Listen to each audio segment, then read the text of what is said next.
Hayyakum jami'an bitahiyatul Islam, bitahiyatul barakah. Assalamualaikum warahmatullahi wabarakatuh.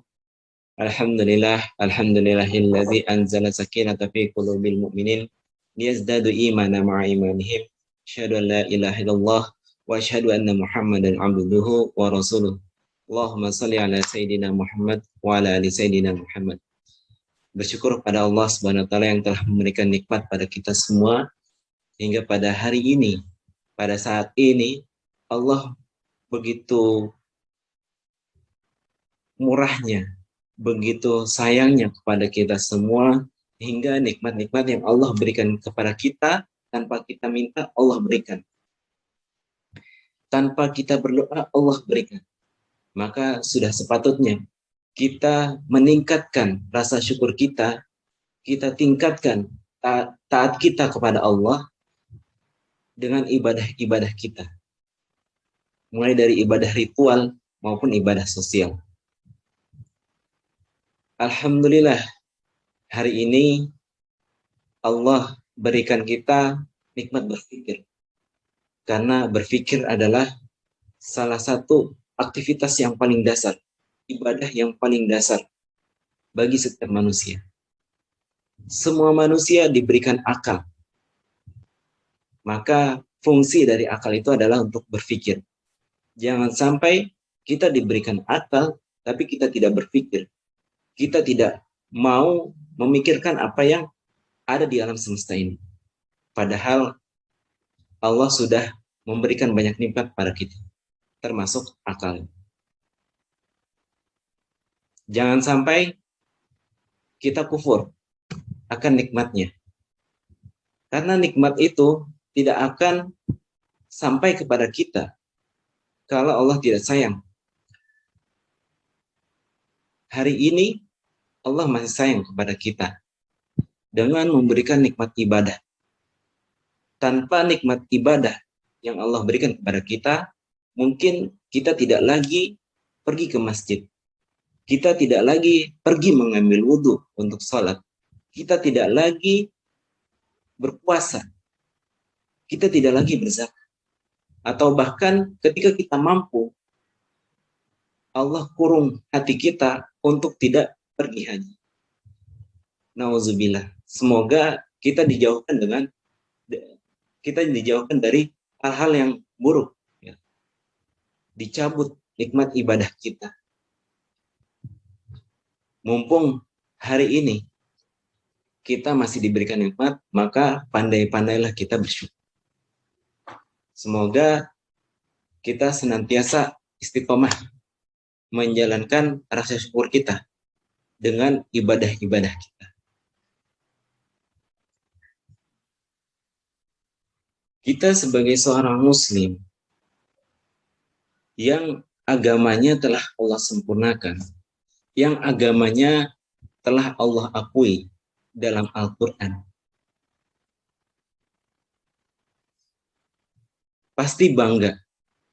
Dan kita selalu merasa bahwa diri kita itu telah beriman kepada Allah. Tapi apakah dalam keseharian kita sudah sesuai dengan syariat Islam? Atau bahkan jauh dari syariat Islam? Apakah kita lebih sering memudayakan apa yang Allah perintahkan, sering berperilaku seperti sunnahnya Rasulullah, atau jangan-jangan kita selalu meniru budaya barat yang jauh dari syariat Islam? Orang yang sering menjalankan syariat Islam aja dengan sungguh-sungguh sering diabaikan oleh kita. Bahkan ulama pun sering diabaikan kebaikannya. Maka di manakah posisi agama itu kita letakkan? Bahkan kita sering merasa bahwa menjalankan syariat Islam itu cukup dengan syahadat, sholat, puasa, bayar zakat, atau ibadah lain. Kita seringkali menjalankan syariat Islam, tapi kebanyakan dari kita menjalankan syariat Islam itu hanya sebatas ibadah ritual, sholat, puasa, zakat, yang ibaratnya mudah bagi kita kerjakan. Atau umumlah semua orang bisa mengerjakan. Tapi apakah kita sudah mentadabburi Al-Quran? Karena kita diberikan akal oleh Allah untuk berpikir. Atau kita cukup membaca terjemahannya saja. Hingga bisa jadi ketika kita membaca terjemahannya, kita salah tafsir.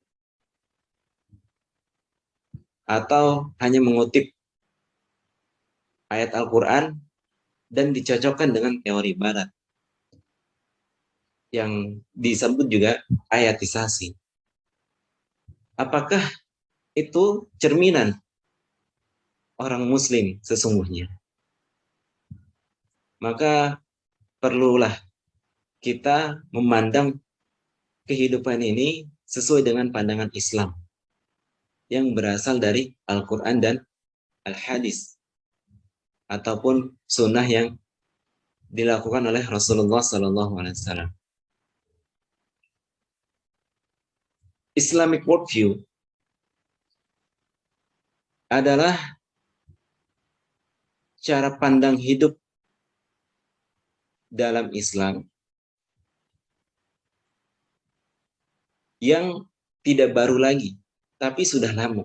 Karena Islam adalah ajaran yang telah disempurnakan oleh Allah melalui Rasulullah.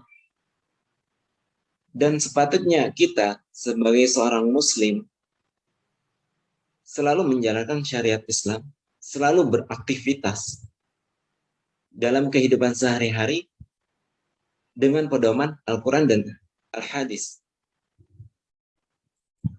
Jangan sampai kita beraktivitas, bekerja, berumah tangga, makan, minum, belajar, hanya sekedarnya saja, tidak melibatkan Allah di dalamnya. Atau kita melibatkan teori barat di dalam kehidupan kita. Yang bisa jadi itu adalah jauh dari nilai-nilai Islam.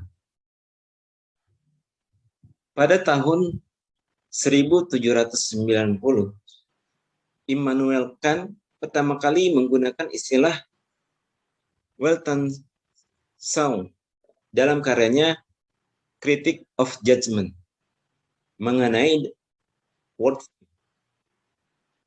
Worldview selalu digemborkan oleh filsuf barat, para ilmuwan-ilmuwan barat, sehingga worldview lebih dikenal oleh masyarakat kita. Bahkan masyarakat muslim pun mengenal istilah worldview, tapi tidak mengenal dengan Islamic worldview. Dan cenderung Islamic worldview adalah suatu yang baru. Padahal Islamic worldview itu sudah lama. Ya. Tapi kita tidak sadar bahwa kita sudah terjerumus oleh teori barat. Apalagi kalau kita melihat pernyataan Karl Marx tentang agama. Beliau mengatakan agama adalah keluhan makhluk yang tertekan. Agama adalah candu rakyat. Agama adalah faktor sekunder. Faktor primernya adalah ekonomi. Lalu Auguste Comte mengatakan agama merupakan bentuk keterbelakangan masyarakat. Masyarakat berkembang melalui 3 fase teoritis, yaitu fase teologis, metafisik, dan saintifik.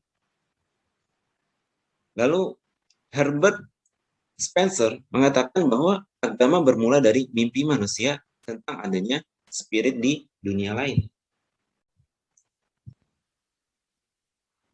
Pernyataan ketiga ilmuwan barat ini sungguh keliru.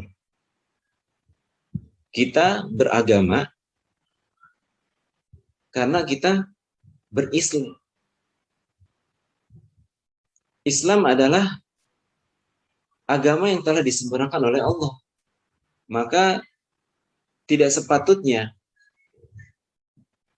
tiga teori ini atau tiga teori dari ilmu barat ini menjadi sorotan bagi kita.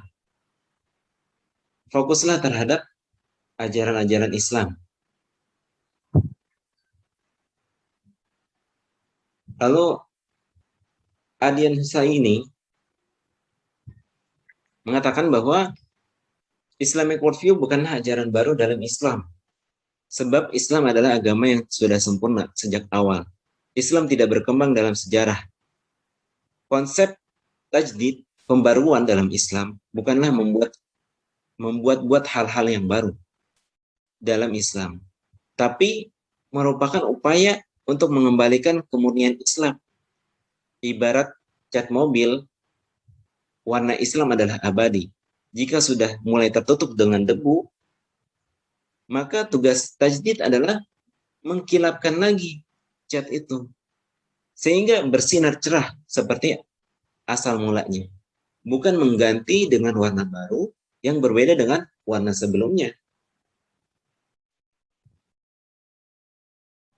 Dalam Al-Quran sudah lengkap bagaimana kita seharusnya beraktivitas. Mulai dari konsep ketuhanan, konsep manusia, konsep ilmu, konsep hidup, konsep dunia, dan konsep nilai.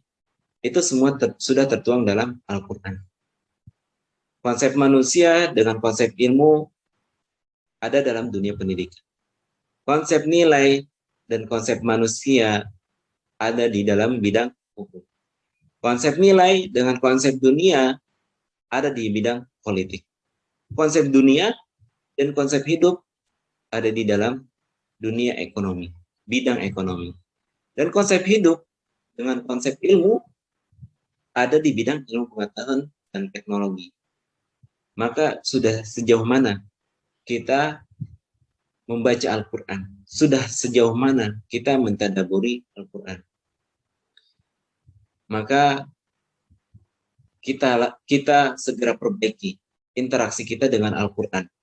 Jangan sampai umur kita dihabiskan hanya untuk kegiatan sehari-hari yang tidak berlandaskan dengan syariat Islam.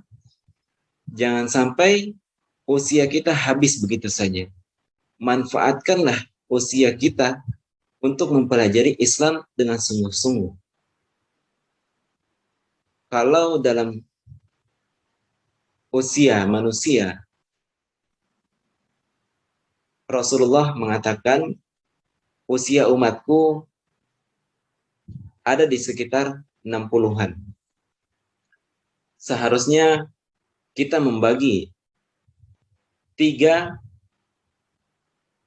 fase dalam kehidupan kita. 20 tahun pertama kita lebih banyak menuntut ilmu. 20 tahun kedua kita lebih banyak mengamalkannya.